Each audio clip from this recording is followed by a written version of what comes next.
So Congressman Eric Swalwell announced that he's resigning from the House ahead of a possible expulsion vote. The Democrats' decision to step down follows 4 allegations of sexual misconduct. And then later today, one of those women is expected to speak out in a presser. All right. Alex Hogan all over this. She's live in Washington. Hey, Alex. Hey, good morning. So the House is back in session with a dramatic first day. One congressman announcing that he is resigning, another announcing plans to retire. So Congressman Eric Swalwell walking away from the job just the day before the 45-year-old withdrew his hat from the California governor's race as one of the leading Democrats. Swalwell shared this message online, writing, "I'm deeply sorry to my family, staff, and constituents for mistakes and judgment I've made in my past. I will fight the serious false allegations made against me. However, I must take responsibility and ownership for the mistakes I did make. It's also wrong for my constituents to have me distracted from my duties. Therefore, I plan to resign my seat in Congress." Swalwell faces allegations of sexual assault and sexual misconduct from several women, including a former staffer. And the House Ethics Committee announced it is launching an investigation. People who are in positions of power and authority over others need to be held accountable when they take advantage of that position. And frankly, I'm glad that he'll be gone. What surprises me is how these guys keep doing this over and over. He's not the first, and he probably won't be the last. He has serious criminal problems on his hand, and I do think that he might end up in jail. Not only did I receive forensic reporting showing that, that infamous video of him in the hotel room was indeed him. It was not AI generated. But I'm also being told that, more stuff is going to be dropping in the next 24 hours. And then also potentially the individual that recorded that video in that hotel room, Jesse, was a female and she was underage. And amid bipartisan demands that he step down, Congressman Tony Gonzalez says he'll leave Congress early. The third-term Republican lawmaker is accused of having a coercive sexual relationship with a staff member who later killed herself. The House Ethics Committee formally launched an investigation into Gonzalez last month. And Gonzalez shared this online, saying there is a season for everything and God has a plan for us all. When Congress returns tomorrow, meaning today, I will file my retirement from office. It said it has been my privilege to serve the great people of Texas. So it's not officially clear yet when Gonzalez or Swalwell will officially leave Congress, despite making these announcements just yesterday.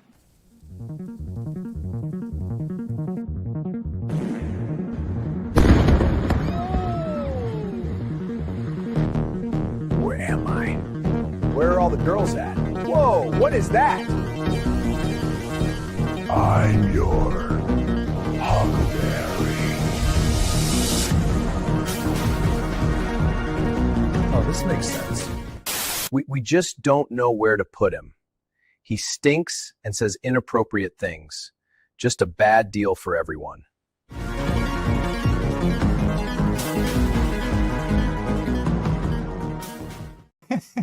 Okay, good. Jerry, maybe we should do more in hell memes. Okay, I see how you were cooking with some of the memes earlier in the chat. Okay, Eric Swalwell in hell.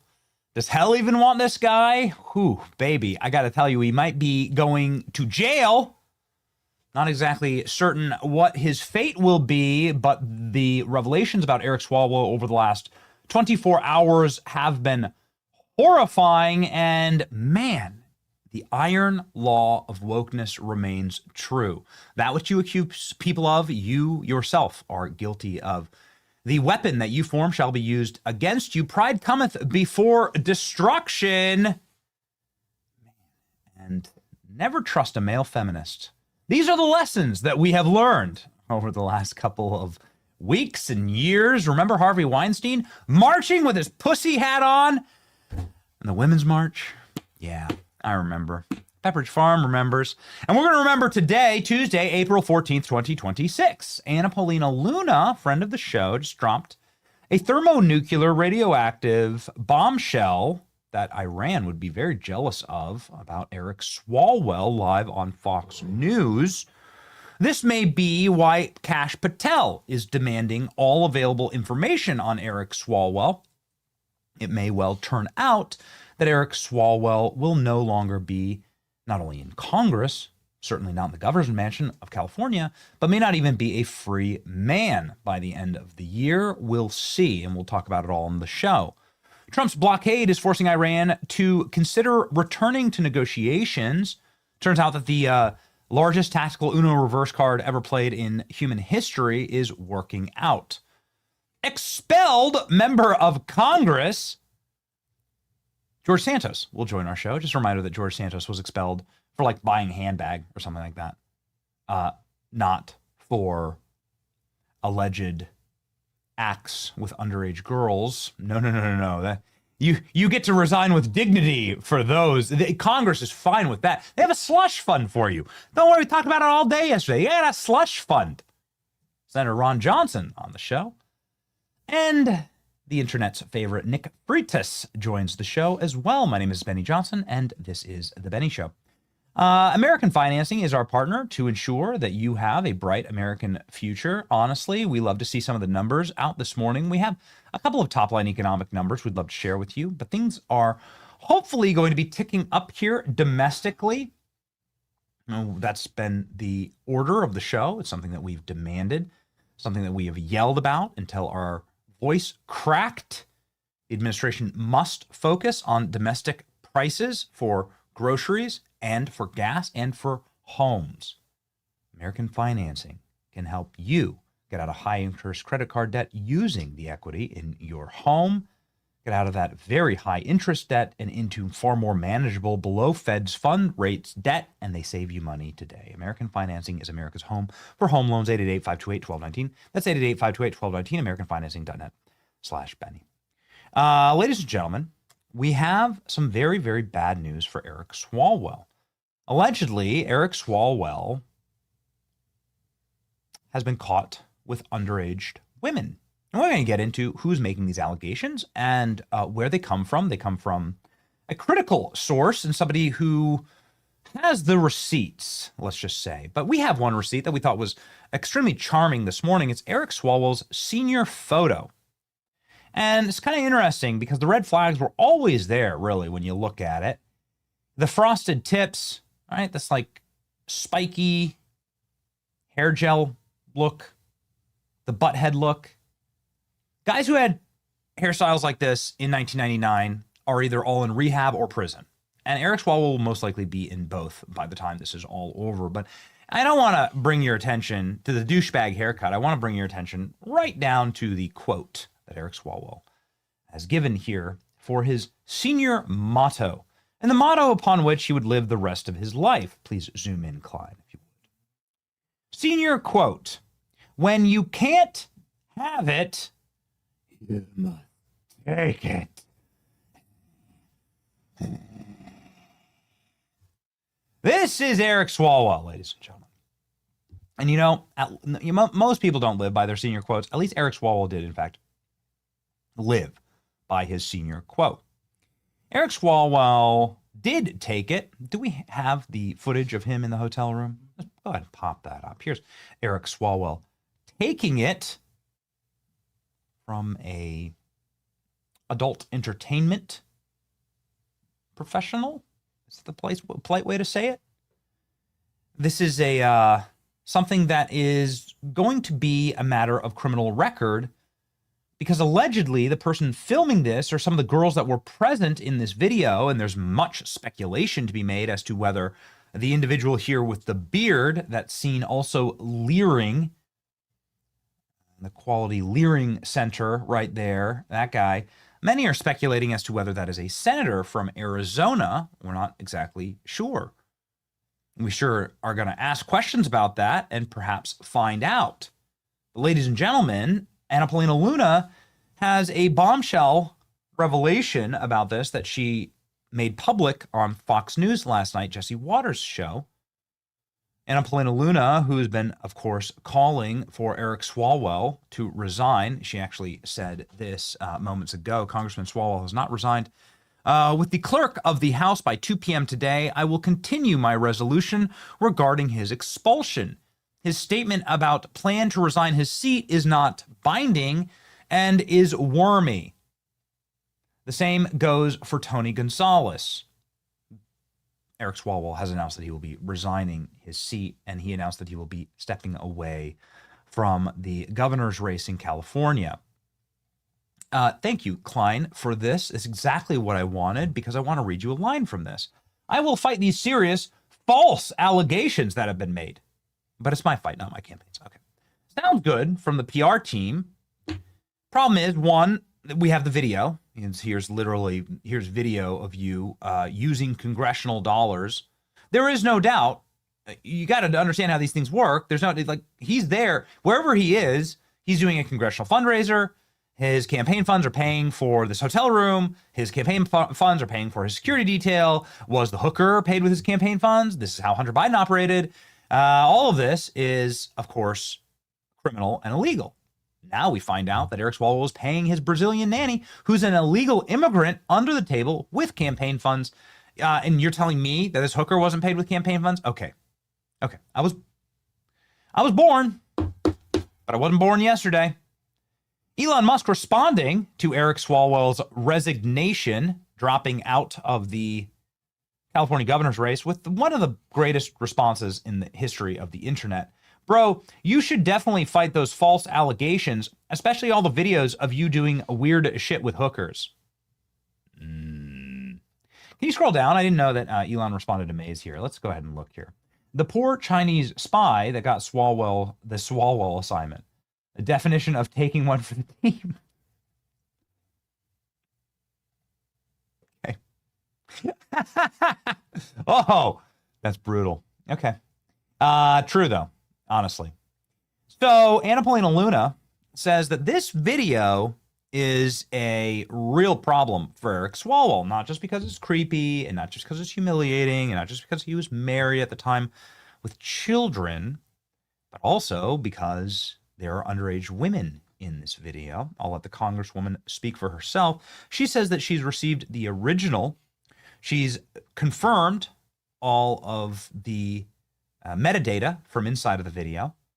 Obviously, there are deep fakes and there's AI. We use AI pretty regularly at the show. We make funny jokes and memes about all of this. You just watched one, Eric Swalwell in hell. But no, this is a real video. And it's not been, some people disputed, perhaps it was a deep fake or an AI fake. Nope, it's real. Does it really include the senator from Arizona? Well, I'm going to ask the senator from Wisconsin that when Ron Johnson's on the show. But let's go ahead and listen to the Congresswoman from Florida, not too far from where we're broadcasting right now. Anna Paulina Luna, do us proud. What I'll say is that many people on the Hill knew about this. Many reporters have come forward, even in talking to me, saying that they had heard stories about this. But I do think that he has serious criminal problems on his hand, and I do think that he might end up in jail, Jesse. And if I could just share with you for a moment, not only did I receive forensic reporting showing that, that infamous video of him in the hotel room was indeed him. It was not AI generated. But I'm also being told that, more stuff is going to be dropping in the next 24 hours. And then also potentially the individual that recorded that video in that hotel room, Jesse, was a female and she was underage. Oh, whew. Just so the audience is aware, there's a video that's circulating. Fox hasn't confirmed it yet. It appears to show Swalwell on a bed, maybe another guy making out with a girl. That's it. That's all we know. But if what you're saying is true, and we don't know, but if that's true, that is very, very, very bad news. But back up. You're saying reporters on the Hill knew Swalwell was a shade ball but didn't investigate? Because why? Because he was a Democrat? I don't know why they didn't push this further. I think that there's a lot of kind of back scratching taking place on the Hill in general because it's happening within our own party as well. But yes, they knew about it. They did not report on it. And you're seeing now that, I mean, I don't know about you, Jesse, but I don't have 50 staffers, let alone 50 staffers that would come out and say that this is wrong and that you need to resign from office, right? So it was clearly a pattern. And as you're seeing with some of the text messages coming out, and I think, again, with this criminal investigation, there's a lot there with him. So, yes, he resigned, I think, to maybe save his family going through this. But ultimately, at the end of the day, when he did what he decided to do, just based on the grounds of him having an inappropriate relationship with a staffer. But now we're looking at the criminal activity. And I stand by what I said because I saw, again, the forensics report of that video. And if that is true, I would suggest that the Manhattan DA look into that. Well, it's interesting because Anna Paulina Luna, who, is just one of those receipts people. She just tends to have the receipts. Turns out that the Manhattan DA is looking into it. Manhattan District Attorney launches investigation into sexual assault allegations against Eric Swalwell from CNN. Oh, no. Wait till you see the corporate press and how they are turning on Eric Swalwell since he dared try and run for governor of California. And I'm just going to, please allow me to just pause for just a moment for anybody who may have missed the show yesterday or doesn't understand exactly what's happening here. They're Bidening Eric Swalwell. He doesn't have dementia.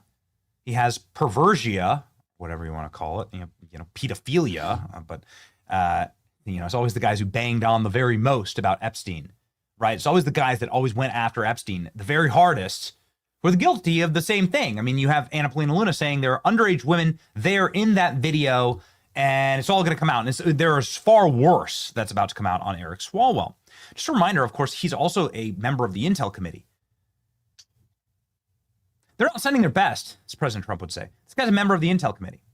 Manhattan DA launches investigation into sexual assault allegation against Eric Swalwell because it occurred in Manhattan, maybe because the girls were underage. How hard does it have to be to take Alvin Bragg to go investigate Eric Swalwell? And why drop it now? The position of the show is very clear. We don't claim to be really smarter than anybody else. Our superpower is simply pattern recognition and not being a sweet summer child. We have clear eyes about how duplicitous and evil, power hungry, absolute power gobbling demons that run, frankly, both parties. And that's just a reality. It's too bad. We're fighting them in the Republican Party, but the ones in the Democrat Party are ship-shape. I mean, man, they are elite. If you are going to cost the party power, they'll kill you. They'll just kill you. And they did this to Biden. They forced, Joe Biden says, I'm not dropping out. You don't run the rodeo, pal. You ain't running this pop stand. You have us confused with somebody else. Yes, you are dropping out. Let us make that exceedingly clear. Trump tried to take their power, shot him in the head, tried to shoot him again on the golf course, tried to kill him 15 times. Eric Swalwell was this close to winning the California gubernatorial runoff race, meaning he would have been in a jungle primary, wins the jungle primary, he would have been up against the second tier vote getter. And that would have most likely been a Republican. Swalwell would have split the Democrat ticket, very weak Democrat ticket, and then Swalwell would have run directly up against these allegations before you could do any takesy-backsies. They knew that Swalwell was damaged goods, and he was about to cost them the Democrat race. So they stole it from him in California. This is them stealing it from Swalwell. And I'm saying Swalwell didn't deserve this, but Swalwell, they knew this about Eric Swalwell. It's all on video. It was probably being monitored and filmed by the CIA, by the NSA, by the FBI. Remember that creepy defensive briefing they gave Kevin McCarthy? Swalwell was a mark. They already had this guy dead to. They already had everything they needed on him. It's like a, J. Edgar Hoover dream, all wrapped up with a bow on it. So why didn't they drop this when he was running for Congress? Why didn't they drop it when he was running for Intel Committee? Why didn't they drop it when he was going on MSNBC every single day? Why didn't they drop it when he was running for president? Why didn't they drop it when Eric Swalwell announced he was going to be in the California governor's race? They only drop it when they were sure that Eric Swalwell was going to threaten their power. They don't care. Listen, if there weren't two strong Republicans running in California, they would have never dropped this Oppo file or dropped it some other time years down the road when he also threatened the party power. This is repulsive, grotesque, vomit-inducing party politics. Again, they're just doing the same thing they did to Biden. They're getting the inconvenient guy that they knew was going to lose out of the way. If there was a clean shot and there were no real Republicans running in California, they would have let this pervert, they would have let this predator, they would have let this potential pedophile, I don't know. Do you believe Anna Paulina Luna? They would have let him run California. They would have let him run for president. as long as they were the calculus, as long as the metrics and the tables showed that he was going to keep winning. But the moment they got wind that he was going to lose them, the California governorcy, they stole it from him. They stole this. They stole this election from Eric Swalwell. That's what they did. Ooh, it's evil. It's a level of evil that is hard for mortals to comprehend. Pure demon energy here. Ladies and gentlemen, we're thrilled to have Nick Freitas on. Let me just make one final point that I want to talk with Nick about. It's always these guys, ain't it? Listen to Eric Swalwell on Epstein. Oh, Eric Swalwell, now accused of videos with underage girls from Anapolina Luna, live on Fox News last night. It's the most viral clip on the internet. Now being investigated criminally for these acts. Eric Swalwell was the one who was constantly banging on about Jeffrey Epstein. We covered Jeffrey Epstein on here. Jeffrey Epstein, these guys need to go to prison. I was doing this stuff with Epstein, but like, isn't this as bad or worse? You know, there are now dozens of women out here, 50 staffers accusing Swalwell of this stuff. But it was Eric Swalwell in his armor, like a white knight, marching onto CNN, so sure of himself, never in doubt. Eric Swalwell with his bag of skeletons in his closet, sitting there, virtue signaling with no virtue, talking about what a great man he is, how he would never abuse any women. Here we go. You don't have to be a father of a little girl to care about the women who were exploited in this case. Everyone is sickened by it. I am a father of a little girl, and my promise to the victims is I will do everything along with my colleagues on the Democratic side to seek justice in this case. So, just one more clip before we get to Nick, and I want to have Nick respond to this. Man, thrilled to have Nick on.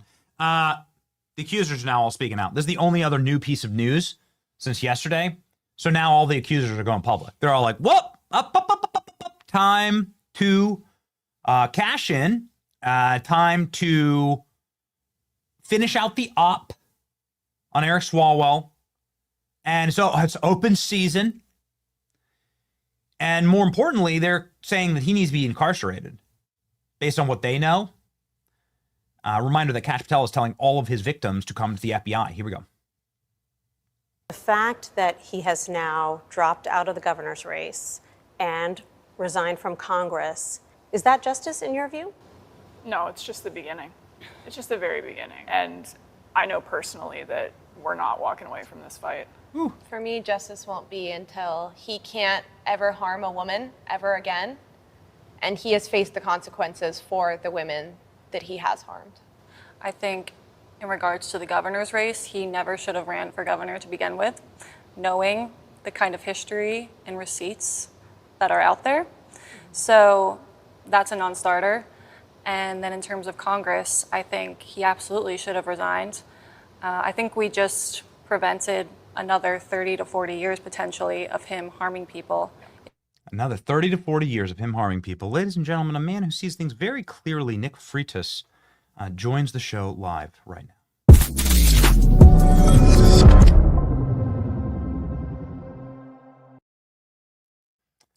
Hey, Nick, what's going on, man? Thanks for coming on the show. No, thanks for having me, Benny. It's an honor. You know, you're a father, so it's very interesting to hear Eric Swalwell use the dad card. Say, I'm a girl dad. I would never abuse young girls like this.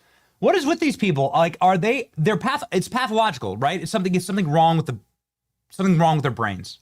I think it's a completely different worldview.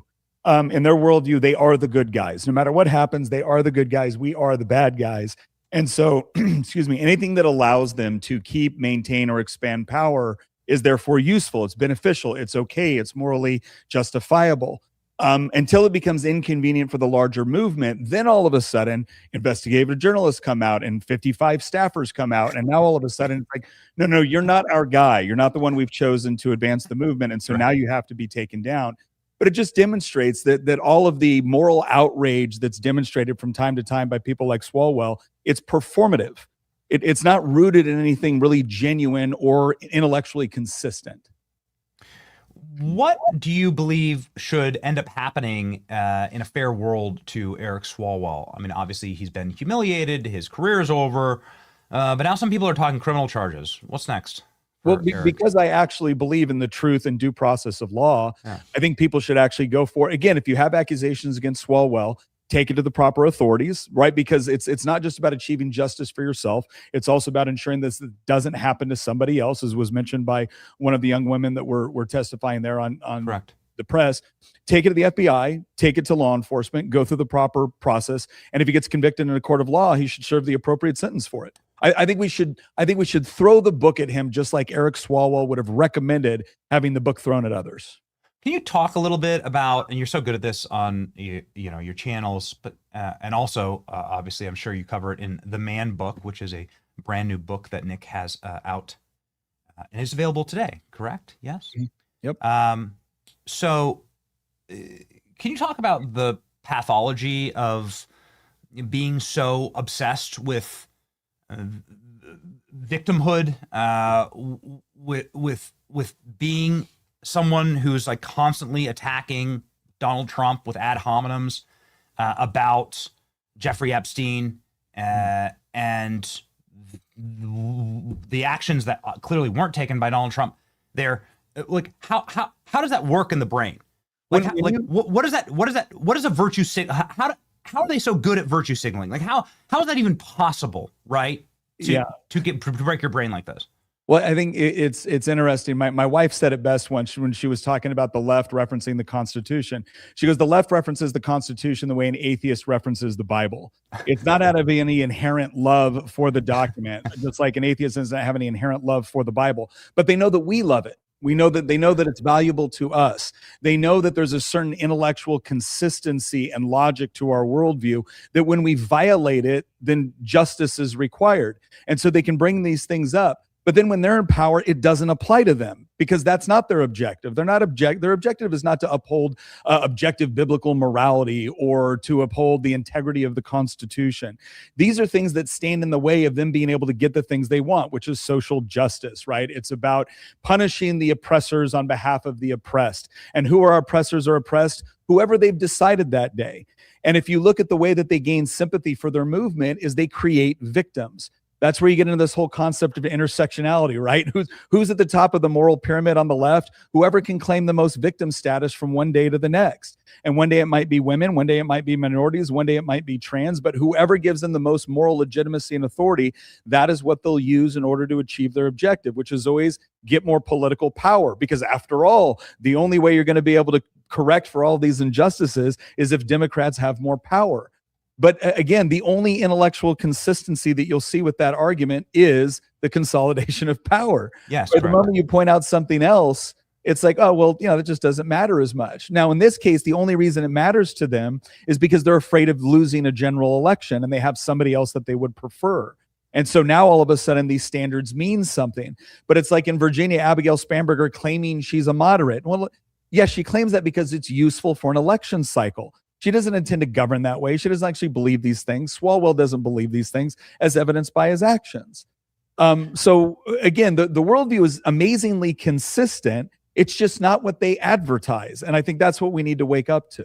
I do find it amazing that these people loved taking donations from Bill Gates and Reid Hoffman and Harvey Weinstein, and 70 million of them voted to put Bill Clinton back into the Oval Office. And they also had no problem with Eric Swalwell running for president. No. They had no problem with Eric Swalwell running for 15 years. He was in Congress, 10 years on the Intel Committee. What does that say exactly about an Intel Committee member, Nick? Like, I think we should just like pause for a second. So you're on the Intelligence Committee. You have a top secret clearance, and you're sitting there getting filmed with like mawing at a sex worker, like in a hotel room. And according to what we hear, that's going to be, that's tame compared to what else they have. What does it say? Well, again, if you were a service member, if you were a member of the I used to have a top secret security clearance. And they do fairly intensive background checks on this sort of thing. And one of the things that they look for is the various things that can be used as leverage against you. Why? because nobody wants you to be able to give, critical information to a potential opponent of the United States because you were doing inappropriate things with Chinese spies or whoever else it might be. And yet this didn't seem to matter to the Democratic Party when they put Swalwell on there. And again, I'm no longer confused by any of it. None of it shocks me anymore, because the moment you wake up to the fact that all of their morality is tied to getting power because they're the good guys, then of course they're able to excuse all kinds of inconsistent behavior. Now, on the right, that's not to say we don't have problems on the right as well, but you will generally see more division on the right because of it. It's because we want to hold people to objective standards that apply to everybody, whereas they only want to hold standards that, again, help them in the accumulation of power. Accumulation of power is happening. Democrats have barely a majority in Virginia. You live in Virginia, is that correct? You're a proud Virginia resident and a Virginia elected official. So it's like, what the hell is going on in that state? And it's I can't believe every single day is a new horror story headline out of Virginia. Is this what you get when you put a CIA spook in charge of your state? What's going on? This is what happens when 300,000 Republicans, who are understandably frustrated with the world, decide that there's no difference between the parties. Yes, there is. Don't get me wrong. If you got frustrations with the Republican Party, line up, join the club. We're all there. If you got problems with certain Republican officials, again, we're all there. But there is a massive difference between the parties, and we're learning this the hard way in Virginia, that they will tell you whatever they need to do in order to get elected. What did they campaign on? Affordability. What did they decide to do as soon as they get in there? Well, refuse to work with ICE, despite the fact that we actually have illegal immigrants in the Commonwealth actively killing Virginian citizens. Right? They won't work with ICE. They won't prosecute people. They actually tried to pass legislation that would prevent mandatory minimums from people that were actually creating and distributing child pornography. They had another bill that they submitted that was going to make it illegal for state agencies to try to guarantee that the federal funds that were being distributed out wouldn't go to people that were defrauding the government. Right?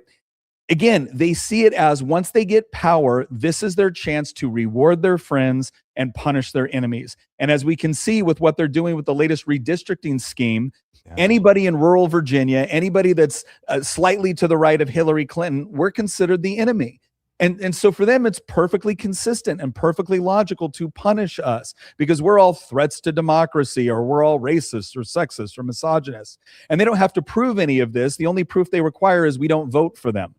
But this is what happens, and what's happening in Virginia right now will be the model for the rest of the country. They will pick, battleground states. They will find somebody that can run as a moderate. They will promise to do one thing on the campaign trail, but as soon as they've consolidated power, they're going to do exactly what you would expect a woke progressive to do. And that's what we're seeing in Virginia. It's so sad because Virginia is just one of the most gorgeous states. It has some incredible patriots. It's the birthplace of so many of our rights and the function of our society. And it's just horrible to see it go this way. Nick, we're really excited that you're announcing your gubernatorial run in Virginia here live on the show. So well done. I've written you your first check, and so it's in the mail. You should potentially write a check to Nick for his new book, The Man Book, a point-by-point guide to sucking it up and getting the job done. And also follow Nick on social media here and on his Instagram, which I'm a huge fan of. God bless you, Nick. Thank you. Thank you, Benny.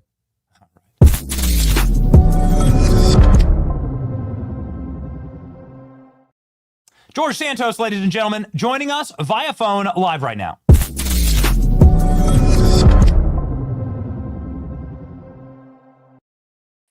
George, thank you so much for being on the program. I want to begin by giving you the floor. Your message to Eric Swalwell today, George. Good riddance. I mean, look, Benny, you've been doing such great coverage of this, and I'm sorry that I'm not here with the great news on aliens, but I am here on I am here with great news for your audience on talking about what we just experienced yesterday. Yesterday, for the first time, I think, in a very long time, Congress started to take out the trash, and it was a self-purge of sorts where Eric Swalwell talk about the largest collapse of a political darling in history. It took all of 48 hours to pull one thread, and his entire kingdom of 13 years in politics unraveled so quickly.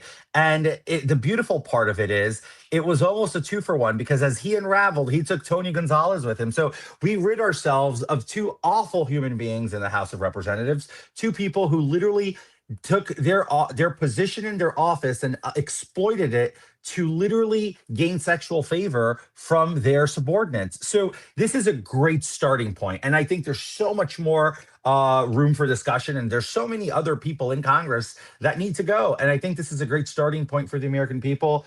I do believe this, and I will leave this prediction here.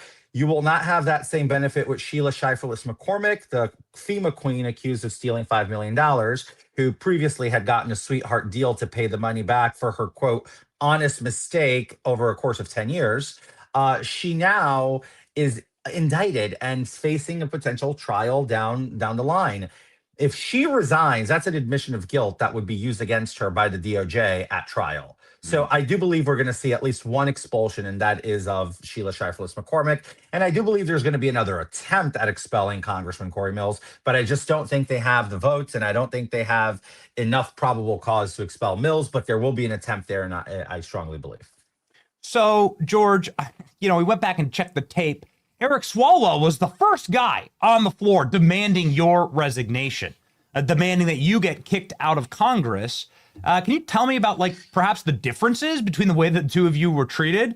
I hear that you bought a handbag or something like that. Yeah, karma is a absolute. you can fill in the blank. Yeah, you can say it. Karma's a bitch. Look, it wasn't too long ago. Shortly after President Trump gave me clemency and commuted my sentence, my outrageous sentence, might I add. He was on TV saying that, Democrats have been asking for the Epstein files for over a year, and all that Trump's released was George Santos. I mean, yes, I will absolutely be ready, willing, and able to walk Eric Swalwell into the federal prison he reports to when he reports to it, because we know that that's happening. There's a press conference happening later today at 9 a.m. Pacific time of one more accuser coming forward with an entire law group behind her. So I think that there's many more shoes left to drop, Benny, on Eric, and projection is the word of the day for Eric Swalwell. He was obsessed. No, he was obsessed with the Epstein files and ad hominem attacks against Republicans and Donald Trump, and calling them every nasty word in the book in the English language. Yet it turns out, according to Anna Paulina Luna last night, that it was him who was having dealings with underage women, according to a videotape. What do you say about that? Yeah, so I've been in the back channels talking to a lot of people, including the Congresswoman. There's this massive allegation that I haven't been able to 100% verify yet, but I believe the Congresswoman has, that the videographer of that very infamous video with the escorts happens to potentially be a minor. Or was a minor at the time of the occurrence. So you're looking at some very serious issues here. And look, I wouldn't be shocked if underage activity starts coming forward. When a man goes down a rabbit hole this dark, this deep, Benny, I think there's a lot more to be uncovered. This is the tip of the iceberg, in my opinion. And the sad part is that I think the American people deserve to know is Democrat leadership knew, Republicanship leaders knew, and so did the Washington, D.C. press corps know about Eric's behavior. And it's funny how nobody ever did anything. It's very frustrating. Yes, we believe that that's simply because of politics. They just pulled a Biden on the guy. As soon as he became electoral toxins for the party, they just got rid of him, right? They threw him in the wood chipper. As soon as he was a loser, then they threw him in the, as soon as he was going to mess with the party power and potentially cost them the governorship of California, straight into the wood chipper, like Fargo. Yeah, I mean, what's the excuse for Republicans, though? I don't. Yeah, that's such a great point. Such a great point, George. Okay, so that brings me nicely. I know that you're on the phone, and I know that you're up against a hard out, but I gotta ask you about this tweet up on screen right now, George. Is your tweet to Ruben Galeggio? I don't even know if I'm saying that right. But I don't even care. You say you're telling the senator from Arizona, yo, you were like roommates with Eric Swalwell. What do you mean you didn't know about him? What do you mean he was living a double life? A lot of speculation, because there are photos of them shirtless together in the desert. There's photos of them at parties. There's photos they were besties. Birds of a feather kind of thing. There's a lot of online sleuths that are saying, well, George Santos has the receipts. George, you got the receipts on this one? Ruben Gallego was my neighbor when I was in Congress. Our offices were next door to each other on the Longworth House office building. And I can say this, revolving door is what his office was after hours. Second of all, Ruben Gallego and Eric Swalwell have this bromance situation going on in public. If you follow Caroline Wren's X page, it is probably the most entertaining thing because she is unearthing such pearls of absolute joy between the two of them that, I mean, and hey, I'm a gay man, and for me to say that that was probably some of the most gayest things I've ever seen between two men. Yeah, dude, like you're riding a camel, in like jogging shorts in the middle of the desert. Like, and one was in tiny little Speedos. Let's not forget, Gallego was wearing Speedos. And second of all, yes, there are receipts that will be coming out soon. I'm just making sure that I protect myself legally before I put stuff out there. You know how the drill goes. I do. So just really quickly, George, and I know you have to go. But what do you mean? I have to ask you a follow-up. You said his office was a revolving door. Gallego's office was a revolving door, and that you were very close. You were close with both of them in proximity. What do you mean by that? My office was literally next door to Ruben Gallego's. It's separated by 5 feet, right? We shared a wall, right? I have a habit of working late. I mean, as in when I was in Congress, it's no secret, I was obviously under indictment. So after we voted and after everything was over, everybody would go home, my entire staff. And in rare occasions, I'd have one staffer with me, probably Vish Burra, who would hang out as I'm going through now Discovery. And it's like 11 o'clock at night, and I'm reading Discovery paperwork to see what's going on in my case. And, you know, on more than one occasion, I either bumped in with the congressman at the time coming in or out of his office, and always accompanied by different young women. So, you know, this is a pattern. It's a behavioral pattern. It's a culture that he and Eric Swalwell embraced in DC because they're arrogant and they thought they were above it all and they were just going to never get caught. Now, look, where there's smoke, there's fire. Please keep the pressure on Gallego. If he wants to be transparent about this, release every shred of text, email, phone call, Snapchat, Instagram, Twitter DMs with him and Swalwell, and come clean. Tell us what you know. Final question for you, George. Again, thank you for your generous time. Final question. What do you mean more's coming out? Can you at least color it for us? I can. There are more victims. There are more people coming forward. I've spoken over the weekend to 3 different girls who only 2 of them are public and 1 is not public yet and is going public. Her parents are lawyering her up. Her parents are prominent Democrat donors out in California. Wow. So they're lawyering their daughter up.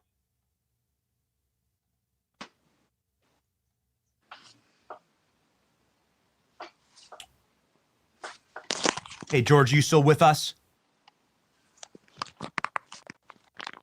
Hey, George, are you still with us? I'm sorry, you just cut out there for a second. Benny, did I lose you? Nope. Yep. Got you back. You're loud and clear. Just wanted you to finish that thought, please.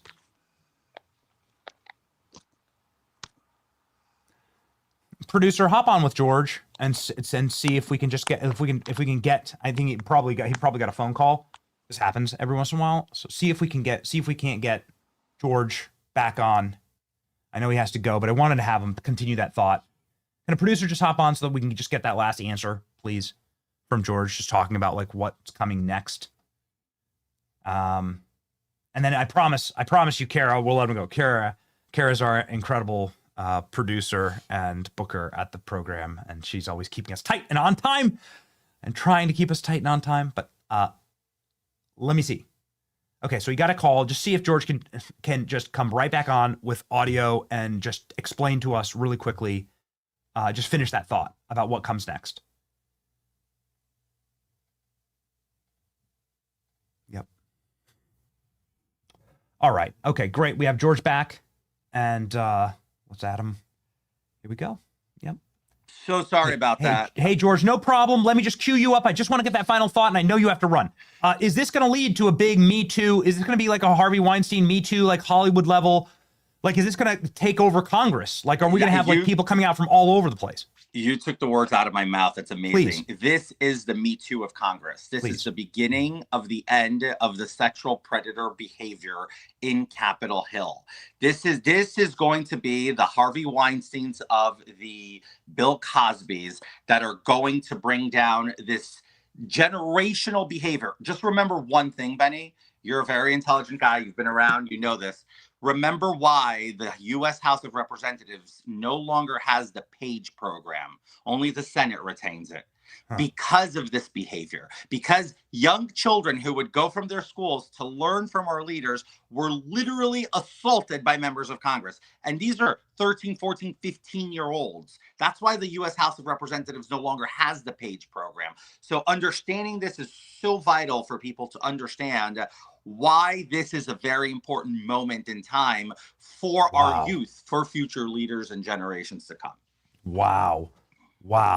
And more women are lawyering up right now against Swalwell. Unbelievable. Yep. There's one with a press conference today, and there's another one lawyering up as we speak. Ladies and gentlemen, a man that we hope runs again for Congress. I don't know about that. Let us know, George. I don't know about Let that. us know. I don't think there's anything constitutional. Whatever, man. Whatever. We thought it was a barrel. We thought it was a barrel of monkeys. We loved having you in Congress. Thank you, George, so much. You can follow him right here. Here's his X page. He has almost 300,000 subscribers right here on X. Follow George, and Godspeed. Thank you for your insights here. Thank you, sir.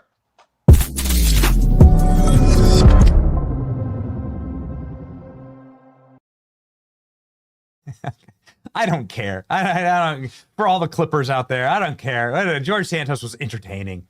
He was entertaining. Whatever. All right, ladies and gentlemen, if you want to be entertained in the crypto space, there's a lot going on. Rumble Wallet is the way to do it. You can take a break from people who obviously are not going to have your back when it comes to the alternative currency markets. Rumble Wallet is unique. You can tip your favorite creators. Like me, you can support Freedom First community that has been built right on Rumble. Getting started is simple. Just download the Rumble Wallet app, sign up with your existing Rumble account. No need a new login or complete a few security steps, and you'll be up in minutes. You can start with a few dollars, and you can use MoonPay, built right into Rumble Wallet. You can easily buy crypto with your credit card, debit card, or bank wire. And then you can make sure you are part of the Freedom Finance community. You can click the link in the description, search Rumble Wallet on the App Store, download Rumble Wallet today, move your assets where they belong, into your hands and out of control. So wallet.rumble.com is where you would go. Rumble Wallet, technology provider, wallet.rumble.com. Okay, ladies and gentlemen, we have somebody who we would trust with our wallet. You know what I mean? What's in your wallet? Well, I would trust Ron Johnson with the wallet of the federal budget. If we had 53 Ron Johnsons in the Senate, then we'd have the SAVE Act, and we'd probably have not only the southern border wall built, but the northern border wall as well, because Ron Johnson joins us from the great state of Wisconsin, where he is a senator, and so much to talk about today. So please welcome Senator Johnson to the show.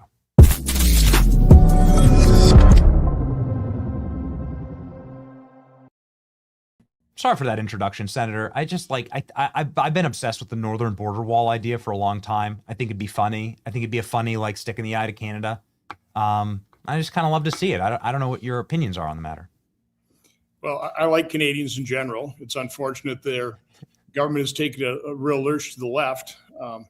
So what can I say? I go up to Canada. I fish for walleye up there in Lake of the Woods every year. Looking forward to that in a few weeks. So in general, I mean, Canadians are very nice. It was not a good sign when you had Canadians booing the national anthem. I hope we can repair that breach. All right. Yeah. There's a big breach in the Senate right now. Some people are looking at a senator from Arizona and saying, goodness, you were really close with Eric Swalwell. Maybe we could take a big step back here and get your opinion on what's going on right now. I think that there's quite a few more bombshells to come in all of this. Did you know anything about Eric Swalwell? How regular is this style of behavior in the House?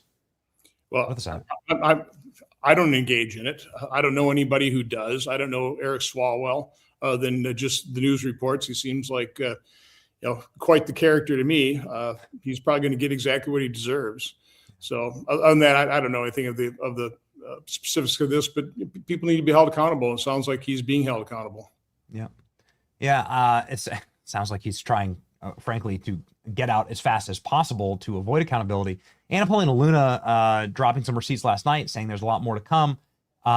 Your colleague in the Senate, Ruben Gallego, was like his best bud. And a lot of people are saying, well, where there's smoke, there's fire, and he should potentially be investigated as well. A lot of allegations about him. Would you be in favor of that, or what do you think? Well, I don't believe in guilt by association, but if there are some credible charges, I mean, these things have to be investigated. If you're, again, there's just lines you do not cross, particularly when you're an older guy. I mean, you leave young women alone, okay? And certainly young women that work for you. Again, it's grotesque. It's totally inappropriate. And people need to be held accountable. Okay, so Kash Patel is out saying, you can come to me with any allegations, and you can come to me with any information. The door is open to all. You're sort of the king of oversight here, and while this is an open-ended request from Kash Patel, could you perhaps give us a bit of a status report update on the FBI and how you think things are going? Obviously, there was a big switcheroo at DOJ with Pam, Todd Blanche, and whatever's going on in the Game of Thrones there at the DOJ. We hear there's quite a Game of Thrones going on at the DOJ right now. What would you like to see Kash Patel further investigate, Senator? Well, again, there are problems within the Department of Justice and the FBI, and it's not necessarily because of Pam Bondi or anybody in charge of DOJ or Kash Patel. They're taking over agencies that are part of the deep state, and you have deep state actors fully embedded, burrowed into those agencies, trying to sabotage anything that Kash Patel or Pam Bondi or now Todd Blanche is going to try and do. I've been highly frustrated as somebody who's been investigating the wrongdoings of the deep state, that we've not gotten the kind of documentation that I've been requesting. But part of the problem is you had a lot of people quit. They simply couldn't serve in a Trump administration. They had to terminate a lot of the leftists in those organizations, and the lawfare being engaged in by the left is making it very unattractive for young attorneys to go ahead and serve in this administration. They will have their careers destroyed. So all those things. Then on top of that, listen, I'm as curious as anybody about Epstein. Okay, I think the question that's not being asked is, who was this guy? Who did he work for? I'm all for accountability. I think the victims of Epstein and the other perpetrators of those potential crimes should be held accountable. But it kind of amazes me how people aren't asking the main question I have is, who did this guy work for? I mean, how did he amass all his wealth? How was he so influential and had his fingers in just about everything? Right. But the whole Epstein investigation, the requirement of having to go through millions of documents, trying to redact victims' names so that they weren't exposed in this thing. I mean, that was an enormous task. That took up a good year of time. And again, we don't know, are those all the documents? Have they been doctored to some extent? I mean, they're in the hands of the radical left for years. So I don't like duplicating effort. That's not been a focus of some of my investigation because other people are doing it. And I have no faith, just like JFK files. You think we're ever really going to get the truth on the JFK assassination? No, I think there's so much wrongdoing, so many dirty hands in that. They covered that up long ago. The really hard evidence was destroyed decades ago. My guess is the same thing's true with Epstein files as well. A couple of follow-ups to that, Senator. First one, with the intelligence element to Jeffrey Epstein, we obviously know that he worked with intelligence agencies. We have the physical evidence of it. You can see it all throughout the files. You can see the CIA director emailing Epstein a lot. And you see Epstein with boxes of CIA evidence in certain photographs, pretty obvious with his background, where his money came from and some of his early operations in the 80s. So it seems like it's a compromise operation in some regards, and that's well established and accepted at this point. My question to you is, as somebody who works in SCIFs, as somebody who works in top secret and classified settings, somebody who has a clearance, how is it exactly that Eric Swalwell, who was one of the leading members of the House Intelligence Committee, would allow himself to be taken in by a Chinese spy and to be filmed in bedrooms in New York? It just seems like such idiotic behavior, such behavior that would make him a mark, perhaps, right? If you wanted to blackmail a member of Congress, this is exactly how you do it. And doesn't this kind of expose the game here, that these guys in the Intelligence Committee aren't that intelligent? Well, it certainly exposes how awful their leadership is. Supposedly all this stuff is, whenever this finally gets revealed, so, well, everybody knew that. Obviously I didn't, but I would think Democrat leadership would have known that. They should have known that. Certainly before you put somebody on the Intelligence Committee, you probably ought to do a background check on that particular member of Congress. Understand that there aren't skeletons in their closet that could be used as blackmail. So the fact that the Democrat leadership didn't conduct those types of inquiries on members they put on the Intelligence Committee that get a whole lot more secure information and classified information than regular members of Congress. I don't have access to a lot of that information. And let's face it, these agencies, no matter who's in charge, they hide their secrets. They do not give Congress the type of information Congress really deserves or needs to do effective oversight.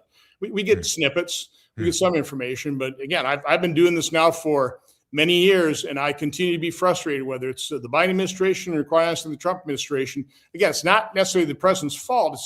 It's the deep state actors that are not going to give up the goods. They're not going to reveal their wrongdoing. They know what they did. They know how to hide it.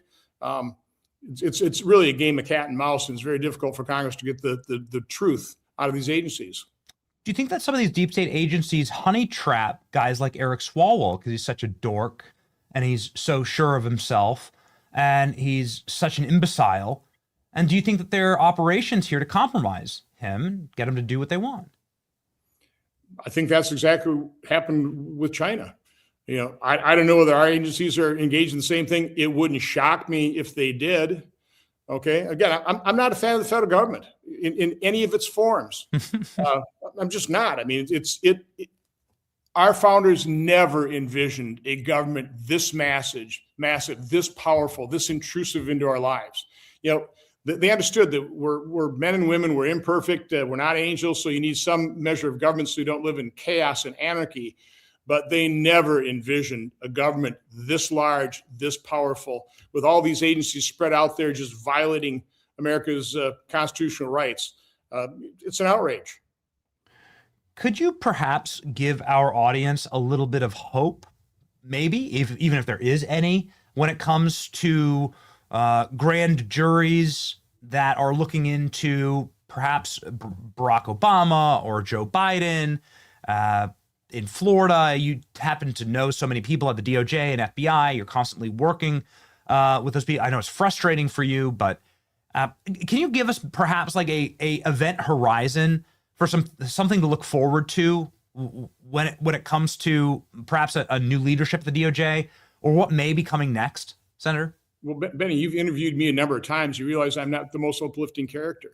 I lay out the reality, and it's pretty stark. Yeah. In terms of prosecutions, Department of Justice just came out with a document talking about all the prosecutions they have on the fraud. And there's a lot. But you total up the total dollar amounts, I think off the top of my head, it was something like $14 billion when you have LexisNexis, one of their representatives in a Senate hearing, estimated fraud in the federal government per year at $1 trillion a year. We've heard multiple hundreds of billions of dollars. It's massive, and yet we can only prosecute a few billion. It's because it's hard to prosecute crimes. It's hard to prove beyond a reasonable doubt that somebody's actually committed a crime, particularly when the fraud, for example, is perpetrated by overseas actors. So the only way you can really fix this is address the root cause, the size, the scope, and cost of government. You have to start defunding these programs that are so rife with fraud. The same thing when it comes to political wrongdoing. Look at Fauci. mean, there is a bad human being right there, right? You would think he ought to be prosecuted on all kinds of things. For example, funding the gain of function that produced the pandemic that devastated so many people's lives in so many different ways. Can't lay a finger on him. You know, he did it all using the power of his government position. But that's always his defense, and that's the problem with government actors. The government allows them to do these things, and so that shields them from prosecution as well. So no, I mean, I understand people's desire to put people in jail. I'd love to put wrongdoers in jail. It's just way easier said than done. So again, the solution is you have to start reducing the size, scope, and cost of government. But we're not on that path. Government continues to grow. I mean, you know me, during the debate on One Big Beautiful Bill, the president wasn't happy with me. But I was doing everything we could to return to a reasonable pre-pandemic level of spending. We didn't do it. We're still not doing it. So again, that is the solution. Stop spending so much money. Quit funding these agencies. Quit allowing government to continue to grow. And particularly those areas that we know are just subject to fraud, designed for fraud. Scale them back. Clip their wings. Yes. Designed for fraud. It's amazing. Your colleague, Rand Paul, is constantly on our program banging on about how he's got Fauci dead to rights, and he sent it to the DOJ. He has him lying to Congress. He has he has the statutes and everything. He has the clips. He knows it. It's all like done, documented, and the DOJ hadn't moved on it. Yeah, frustrating.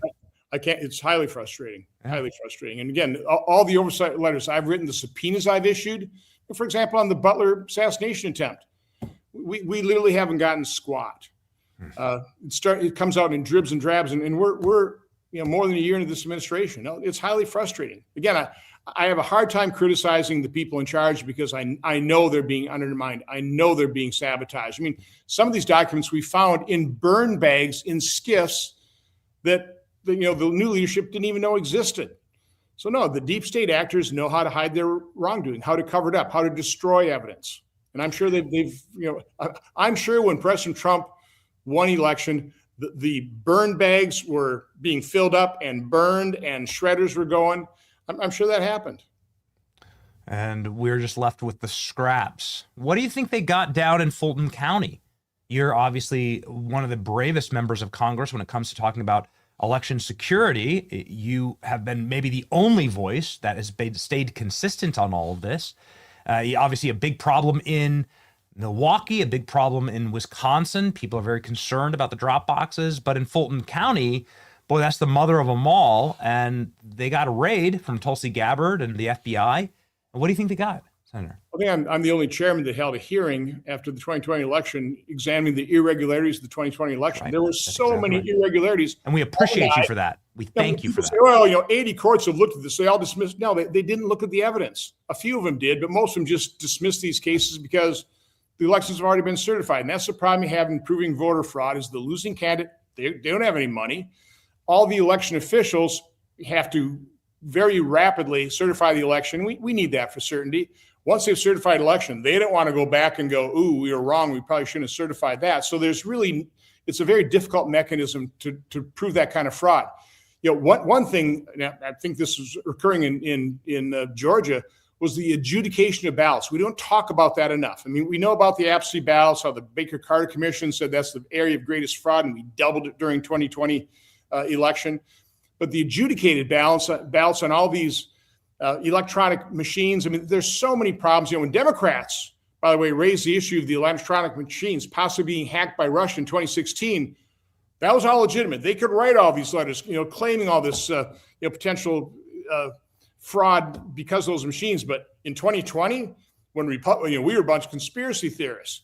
Again, it's not a fair fight. It's not a level playing field, but I have no idea. I've got all kinds of suspicions about what happened in Georgia, quite honestly, and Maricopa County. And I know the irregularities in Wisconsin about absentee ballots being cured by election officials. Shouldn't be able to do that. Balloting in the park, going to nursing homes. Basically Zuckerbucks taking over the Green Bay election process there. There were so many irregularities that all get swept under the rug by the media who just sit on their Pulitzer Prizes for breaking the Russian collusion hoax. What do you think was the most egregious election theft over the last couple of years. Do you believe it was the 2020 election? Do you believe it was the Senate seat? A lot of people say in Wisconsin was so razor thin, close, had sort of that same goofy irregularity. There was one of the few where you saw the bounce, right there at the very end. Well, very strange. Again, that's just the structural thing of having central count in Wisconsin, get all these absentee ballots, bring them all in and dump it in the system all at one time. Again, we were there. I was there. You can't really prove much there. In terms of, losing the Senate seat, President Trump won by about 20, 30,000 votes. Eric Hovde unfortunately lost by about the same margin because we had a vanity candidate. Guys run before as a libertarian, siphoned about 40,000 votes away from Eric Hovde. Plus, you had just a fake America First candidate that Chuck Schumer put up, another 20,000. That was about 60,000 votes right there. So, again, each one of these situations is different. Some of the stuff can be explained, some of it can't be. But investigating is a legitimate thing to do, and we just have not really been allowed to investigate it. We all get called conspiracy theorists, nutcases. The Biden administration wanted to prosecute us. That's what Arctic Frost is all about. Take anybody who questioned the result of 2020 and criminalize the behavior. Take a good man like Judge Troupas, who represented President Trump and just did what Jack Kennedy, what JFK did in Hawaii, create an alternate slate of electors in case you won in your court battle. Again, Al Gore didn't do that. It reached the Supreme Court because he didn't have an alternate slate of electors. They couldn't really do anything. They let the results stand. So Judge Troupas creates the alternate slate of electors. You had good, just ordinary citizens allow themselves to be an alternate slate. They all get threatened with prosecution. They all have, Judge Troupas is up to over $2 million in legal fees. That's the lawfare I'm talking about. They are destroying this man. It is unconscionable what the Biden administration, what Josh Kaul, our Attorney General in Wisconsin, are doing. Originally saying the alternate slate elections was fine. There's nothing wrong with that. Now they're trying to criminalize it, prosecuting him for felonies of not fraud, forgery. They're saying that was Are you kidding? It was all above board. They weren't trying to pull the wool over anybody's eyes. It was completely up front. It was ruled by the Attorney General's office that he didn't do anything improper, and now they're criminalizing it. $2 million worth of legal fees as he's trying to defend himself against felony forgery charges. It's sick. What the Democrats play this politics as a blood sport. They are in it for power. That's why they let Eric Swalwell be in Congress for 15 years, be on the Intelligence Committee for 10 years, run for president, run for governor of California, go on MSNBC every hour of every day. Nobody cared when he was doing that, Senator. They only cared when he was going to be a spoiler. Right. And they were potentially going to lose the California governorship. That's the only time they cared. Yeah, it's win at all costs. And all of a sudden he represented a threat of them, of losing the California governorship. Exactly. Can you imagine that? A Democrat losing that? We can't let that happen. So we got to eliminate the competition any way we can. So we're going to trot out the information we've always known about this guy. And now we're going to finally reveal it. And of course, they didn't get blamed. The media's not asking these questions like you are. So why didn't you guys act sooner? Who knew about this behavior? Who was out there partying with these young girls with Eric Swalwell? I mean, that's what any unbiased journalist would be asking at this point in time is, how long was this known and who knew it and who participated in it with it? I mean, just same thing with Epstein. Ought to be asking the same questions from that standpoint. Final question to you, Senator, because, a boy can dream, and we'd love to see you in charge of the DOJ. I don't know if that's in the cards, but if you were actually in charge of the DOJ, and if Trump put you into that position, let's just say you took it, and you said yes, and you went over there. What would you do? What would be some of the first things that you do? What would you want to see done immediately? Staff it up. Understanding how incredibly difficult that would be. So you're going to have to provide some type of shield for people that join the administration. But my first act would be, we have to bring loyal attorneys in the Department of Justice, in the FBI, to carry out the president's agenda, that root out the deep state actors that are undermining and sabotaging what this administration is trying to do. It's the number one thing. You have to staff up. Now, I've made that plea. I've talked to people on the Judiciary Committee. You've got to use all your connections within the law community. Bring people in this administration. It's just crucial. They just do not have enough staff to do all the things that have to be done, cleaning up the messes, cleaning up the corruption of successive Democrat administrations, Obama and Biden. I'm going to start the campaign for Senator Ron Johnson to be in the Attorney General right now. Why not? And I just want to say thank you. I'm not a lawyer. I don't think you have to be. I think we looked at it. I don't think you have to be. But we'll see. It was Tom Fitton of Judicial Watch who came on and told us, "Don't worry, like I could be me." He says, "I'm not a lawyer." So I guess we'll see. Senator Ron Johnson, Godspeed. God bless you. He has nearly 1 million subscribers here on X. Everybody go flow in and follow the great senator who is fighting for us in the great white north. Godspeed. And happy Milwaukee Day. My team is telling me. Happy Milwaukee Day. Thanks. Have a great day. Take care. All right.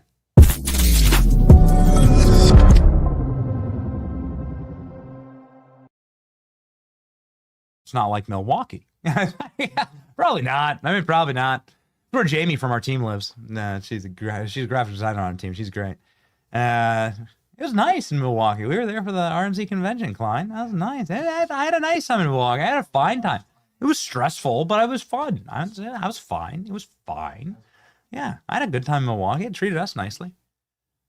If you want to be treated nicely, Armra. Come on, man. If you're sluggish, bloated, not feeling like yourself, I was up all night. What can I say? What can I say? Got some colostrum in the coffee this morning.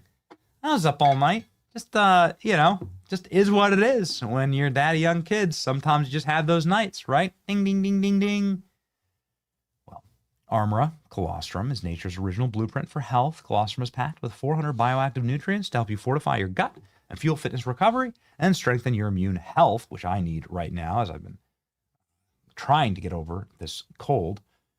We've worked out a special offer for our audience. Receive 30% off your first subscription order. Go to armra.com/Benny. Enter Benny to get 30% off your subscription order. armra.com/Benny right now. Okay.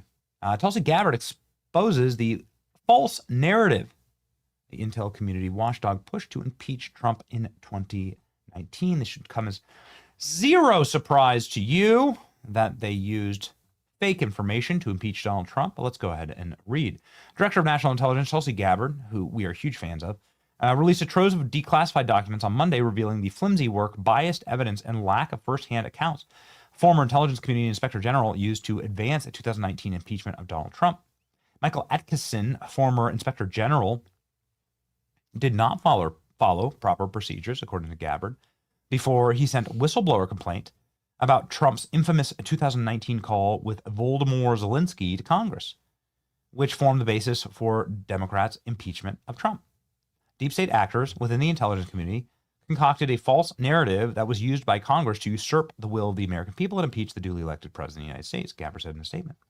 Inspector General Atkinson failed to uphold his responsibility to the American people, putting politicized motivations over the truth. And this, along with the politicization of the whistleblower process by a former CIA employee who's working hand in glove with Democrats in Congress, egregious examples of deep state playbook, how to weaponize the intel community. Uh-oh. Oh, my. We knew this, though. We knew it. So what'll happen? Well, if you don't start making arrests, they'll do it again. They're already planning on doing it again. They're going to do it to every member of the Trump administration. So make the damn arrests. Speaking of something that is arresting President Trump, arrested, meaning shocked to the point of true horror, the global energy markets when he blockaded all of the Iranian ports. Actually, the price of oil has gone collapsing down because people want fundamentally peaceful actors when it comes to shipping their commodities. The Iranians were blowing up oil ships. There's only so much of that could happen. Apparently, they put a bunch of mines in the Strait of Hormuz and just left them there. They forgot where they put them. It's great. Klein, have you ever lost a mine? You ever mined something? No. Oh, man. Dude, I forgot. Dude, where's my mind? And stuck. Yeah, it's not where I parked. Anyway, Trump says that Iran wants a deal very badly, and that his blockade of the Iranian ports have worked. It is actually working right now. You can see the real-time tracking of ships turning around. All these dirty, sanctioned Chinese ships are trying to get their sanctioned oil out of Iran for pennies, and ain't working. The math ain't mathin'. Donald Trump says Iran has broken and are ready to do a deal. And now reports are that they are begging America to come back to the brokering table. And they want to do a deal. They want to do a meeting in the next 72 hours because of this. Look at what Trump's done. He's reset the entire globe energy supply and production. There are hundreds of 2 million barrel capacity container ships from every nation on the planet heading to the Gulf of Mexico. Gulf of Mexico. Forgive me, please. Don't clip it. Gulf of America. Misgendering. Not using the correct pronouns on this program. Canceled. Never go full retard. Gulf of America, baby. Trump has reset the global order. Why would anybody ever do any more deals with Iran? You can drink the oil, eat the oil. It doesn't matter. Trump is making sure that the Gulf states don't have to be your oil depot around the world. You can just come to the good old US of A. You could go to Venezuela. The capacity that is right now being upscaled in Venezuela is obscene. If you look at some of the recent charts and some of the recent data, they really are. Trump is really going to reset the entire world, the entire globe from an energy perspective. So Trump saying Iran wants a deal now, the blockade is working. Clippy, please. Thank you. President, are another round of talks planned with Iran? And if so, will you send Vice President J.D. Vance with? Well, he's done a good job, but Steve and Jared, they've all done a very good job. And I can tell you that we've been called by the other side. They'd like to make a deal very badly, very badly. Well, good. It's working. Trump played the largest tactical Uno reverse in history, and it's paying off. You love to see it, ladies and gentlemen. I love to see masa chips on my table. At dinner, it is my daughter's 4th birthday today, and so Juliet's getting herself some masa chips. One of the things that she wanted for dinner, she wanted masa chips. She wanted chicken nuggets as well. So that's what she's getting, and she got cinnamon rolls this morning. So this is a birthday. This is one heck of a birthday for Juliet. She is turning 4 today. Masa chips are a regular staple at the Johnson table because of their ingredients. Just organic corn, sea salt, and grass-fed beef tallow. That's it. No seed oils, no mystery chemicals, just real food. They not only avoid all the bad stuff, they taste incredible too. Snacking on masa chips is nothing like eating a regular chip. You feel satisfied, light, energetic, no crash or bloat, no sluggish feeling afterwards, and that's because they're good for you. Try all of your favorite flavors. My personal favorite flavor is the lime. It is delicious. They also have a churro flavor. It's like a dessert flavor. Anyway, give them a try. We love masa. Go to masachips.com/Benny. Use code Benny for 25% off your first order. Simply click the link in the video description or scan the QR code and claim this delicious offer. Don't feel like ordering online? Masa Chips is available at Sprouts nationwide. And we are available with a verse of the day for you today from Proverbs 16:18.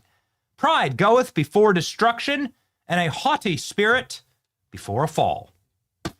No explanation needed, ladies and gentlemen. It's your boy Benny. Thank you for marching with us on to victory. We'll see you tomorrow.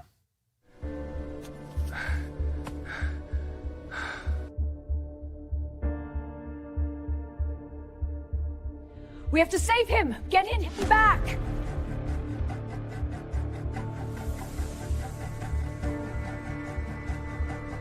Oh my God.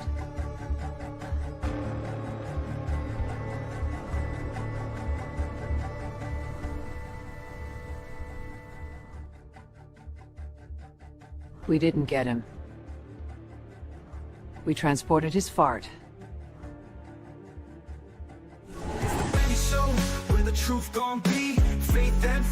your TV screen. Stand up strong, battle through the night. The Benny Show's here, bringing liberty to light. From the speeches to debates, Benny sharp like a blade. Cutting through the lies, watch the truth cascade. With the warrior's heart, this man never fades. You know it's prime time when Benny invades. From saving the nation to stories untold, the Benny Show's a storm, see the truth unfold. Stay in the loop, let freedom take hold. Salting all the libs, soul never sold. It's the Benny Show, where the truth gon' be. Faith and freedom on your TV screen. Stand up strong, battle through the night. The Benny Show's here, bringing liberty to light. Liberty to light. Bringing liberty to light. Liberty to light. Bringing liberty to light. From the speeches to debates, Benny sharp like a blade. Cutting through the lies, watch the truth cascade. With the warrior's heart, this man never fades. You know it's prime time when Benny invades. From saving the nation to stories untold, the Benny Show's a storm, see the truth unfold. Stay in the loop, let freedom take hold. Salting all the libs, soul never sold. It's the Benny Show, where the truth gon' be. Faith and freedom on your TV screen. Stand up strong, battle through the night. The Benny Show's here, bringing liberty to light. Bringing liberty to light. Bringing liberty to light. Bringing liberty to light. Bringing liberty to light.